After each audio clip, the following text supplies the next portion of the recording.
तो सत्संग आधा फल का फल इन्होंने मुझको विदाई में दी। कहिए कहाँ 1000 वर्ष, कहाँ आधा पल, क्या इन्होंने विदाई की मेरी।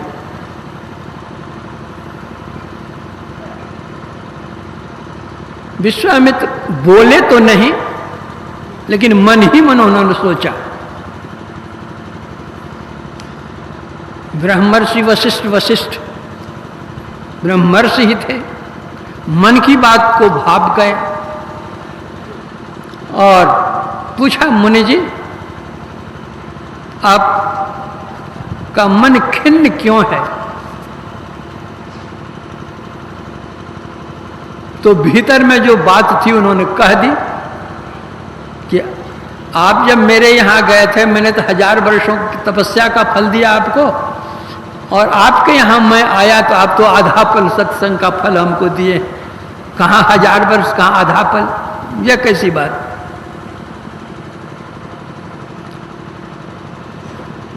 वशिष्ठ जी ने कहा कि मुनि जी,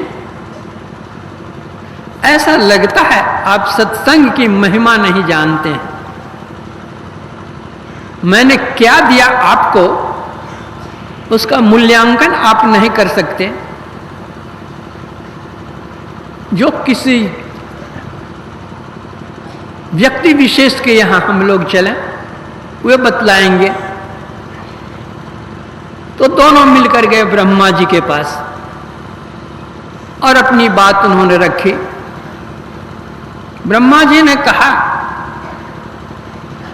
कि मुझे सृष्टि करने से ही अवकाश नहीं है, मेरे पास समय कहाँ कि आप दोनों की बात मैं सुनूं और फिर न्याय करूं। आप विष्णु भगवान के पास चले जाइए। तो दोनों मिलकर गए विष्णु भगवान के पास।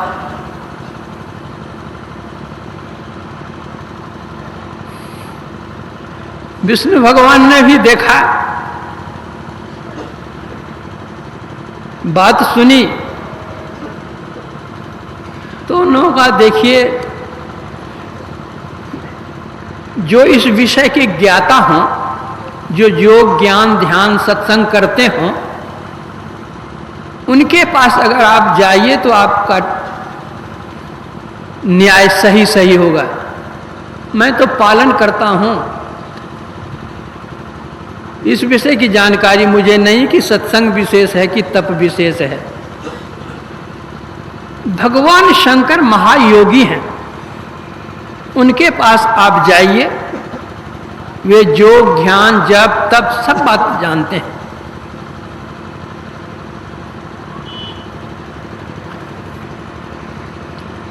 दोनों के दोनों चले आए भगवान शंकर के पास।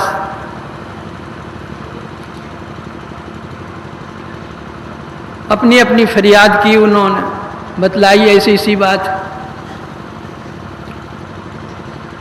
भगवान शंकर ने भी देखा कि बला कौन मोल ले, ये वशिष्ठ जी बेचारे तो शांत स्वभाव के संत हैं, ये तो कुछ बोलेंगे नहीं, लेकिन ये विश्वामित्र तो तप के धनी हैं और तपी को अहंकार बहुत होता है।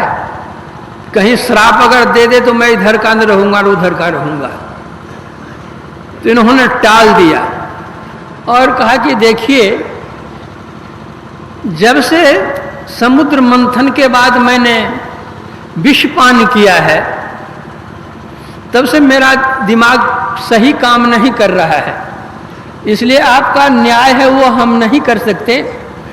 आप शेष नाग जी के पास चले जाइए, जो पृथ्वी का भार उठाए हुए हैं, वह आपका न्याय कर देंगे। दोनों मिलकर के चले गए शेषनाग जी के पास। अपनी अपनी बातें कही तो शेषनाग जी ने कहा कि ठीक है, मैं इंसाफ कर दूंगा। आपने जो 1000 वर्ष तपस्या का फल दिया है इनको, उस फल के बल से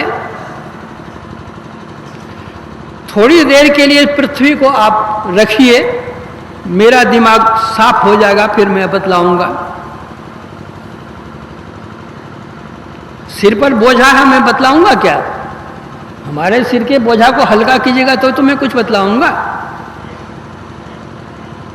तो 1000 वर्ष तपस्या का फल का जोड़ लगाया उन्होंने पृथ्वी उठाने में, लेकिन पृथ्वी टस मस नहीं हुई।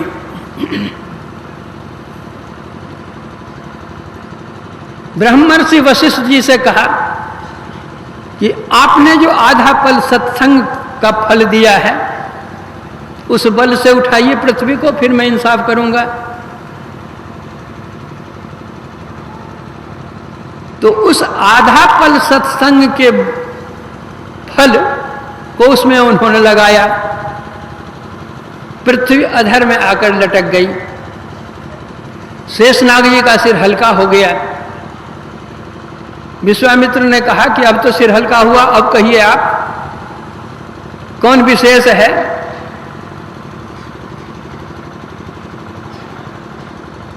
शेषनाग जी ने कहा आप तो अपनी आंखों प्रत्यक्ष देख रहे हैं कि आपका 1000 बरस का फल कुछ नहीं काम किया, और आधा बल का फल क्या कहते पृथ्वी को लटकाए हुए।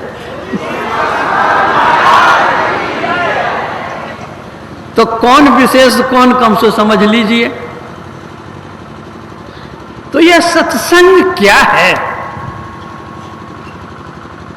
वही तुलसीदास जी कहते हैं, तात स्वर्ग अपवर्ग सुख धरिय तुला एक अंग, तूल न ताहि सकल मिली जो सुख लो सत्संग।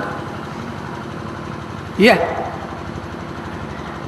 हमारे सत्संगी लोगों के मन में कुछ ऐसा भी हुआ होगा, जो पुराने सत्संगी हैं, कि भक्ति करने से मुक्ति मिलती है, और मुक्ति का भी फल दे दिया उसी में, तब भी नहीं हुआ तो भक्ति करने से क्या होगा? यहां जो अपवर्ग सुख कहा गया है, मुक्ति 5 प्रकार की होती है। सालोक्य मुक्ति, सारूप्य मुक्ति, सामीप्य मुक्ति और सायुज्य मुक्ति, और एक है कैवल्य मुक्ति। यहां जिस मुक्ति के लिए कहा गया है, मुक्ति फल के लिए, वहां इन 4 मुक्तियों के लिए कहा गया है। और ये चारों मुक्ति जो मिलती है, शरीर छूटने के बाद मिलती है, और 5वीं मुक्ति जो है वह जीवन काल में ही मिलती है। इन 4 प्रकार की मुक्तियों का इसके साथ, कैवल्य मुक्ति के साथ मेल नहीं मिलाया गया है। यहां बतलाया गया है कि पिंड पातेन जा मुक्ति सा मुक्तिर न तुम मन्यते। शरीर छूटने के बाद जो मुक्ति मिलती है, वास्तव में वह मुक्ति नहीं है। जैसे शरीर छूटा, जिस देव की या जिस इष्ट की हम उपासना करते हैं, उस लोक में जाकर के हम रह गए, यह सालोक्य मुक्ति है। जैसे राम रावण के युद्ध में जितने राक्षस भगवान राम के हाथ से मारे गए थे, सबके सब वैकुंठ चले गए, मुक्ति मिल गई यहां से। तो वैकुंठ का कितना बड़ा स्थान है, कहीं जाकर के वे लोग रह गए।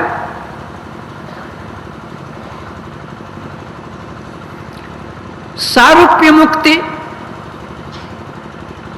जिस समय सीता हरण हुआ था, रावण लेकर जा रहा था, रास्ते में जटायु से भेंट हुई, जटायु और रावण का युद्ध हुआ।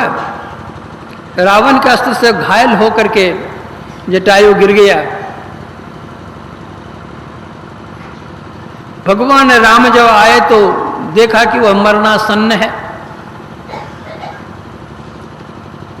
बातें बताकर पूछकर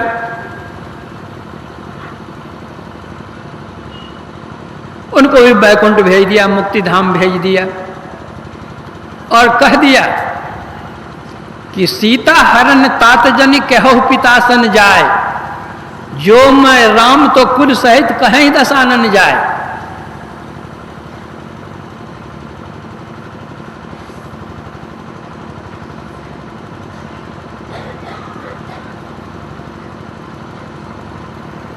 तब जब वहां से जटायु जाने लगा है तो गृध्र देह तज धरि हरि रूपा, विष्णु भगवान का रूप धारण करके चतुर्भुज शरीर धारण करके चले यहां से। यह है सारूप्य मुक्ति।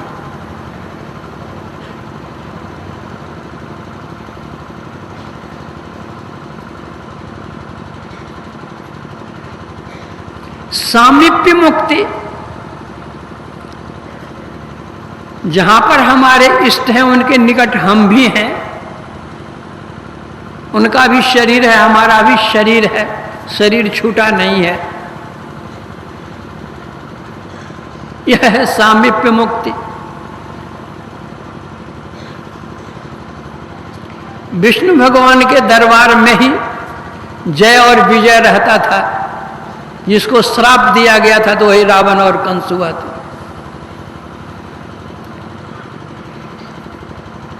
सायुज्य मुक्ति इसको कहते हैं कि अपने इष्ट के शरीर में ही समा जाना। जैसे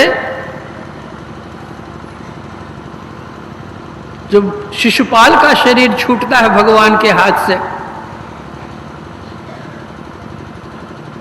तो उसकी जो ज्योति थी वो भगवान कृष्ण में समा जाती है।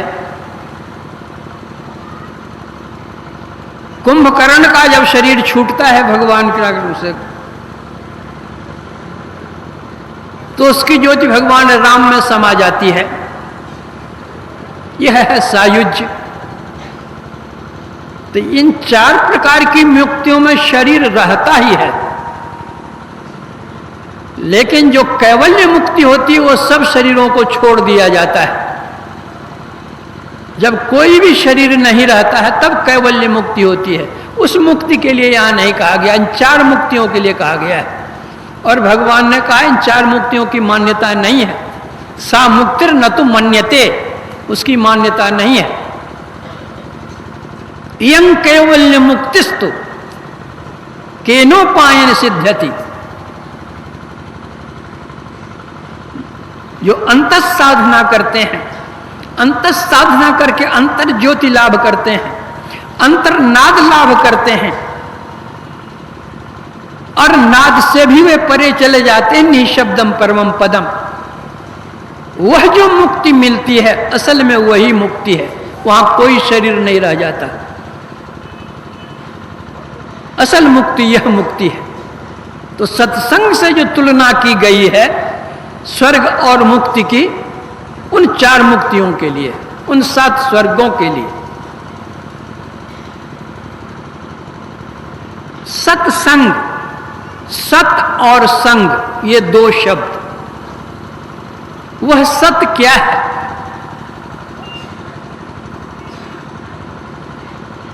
सत स्वरूप सर्वेश्वर परमात्मा है, उसी का अभिन्न अंश जीवात्मा है।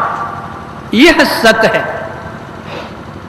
इस अंश को उस अंशी में मिला देना, इस सत को उस सत में मिला देना, यह सर्वोत्कृष्ट सत्संग है, प्रथम श्रेणी का सत्संग है। लेकिन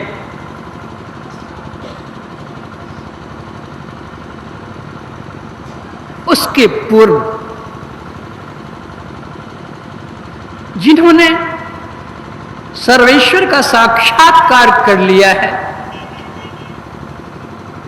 जो शांति स्वरूप संत हैं, उनके संग को भी सत्संग कहते हैं, और यह द्वितीय श्रेणी का है। संतों का संग भी महान फलप्रद होता है। बल्कि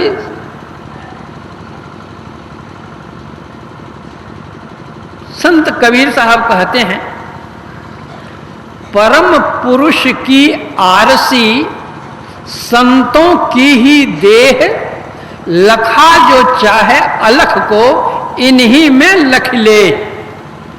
जिस तरह से आईने में हम लोग अपना चेहरा देखते हैं, तो संत कबीर साहब कहते हैं संतों का जो शरीर है वह परम पुरुष की आरसी है, आईना है। परम पुरुष को देखने का, अपने चेहरा को देखने का है आईना हमारे सामने में, उसी तरह परम पुरुष परमात्मा को देखने का जो आईना है वह संतों का शरीर है। संतों में देखो, संत कैसे होते हैं? केवल बाल बढ़ा लेने से, या बाल मुड़ा लेने से, या गैरिक वस्त्र धारण करने से, या घर बार छोड़ देने से संत की यह परिभाषा नहीं है। संत किनको कहते हैं?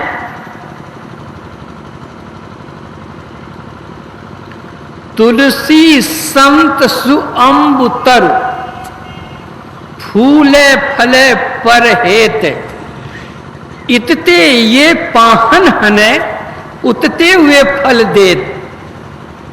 जो संत होते हैं वे आम के पेड़ के समान होते हैं। व्यक्ति इधर से ढेला मारता है, पत्थर मारता है, लाठी मारता है वृक्ष में, इधर से तो ये पत्थर मारता है, लेकिन उधर से वह देता क्या है? मीठा फल, आम देता है। मार खाकर के भी फल देते हैं, मीठा फल देते हैं। तो जो संत लोग होते हैं वे सहना जानते हैं, कहना नहीं जानते हैं, लड़ना नहीं जानते हैं। कहने वाले बड़े नहीं होते हैं, सहने वाले बड़े होते हैं।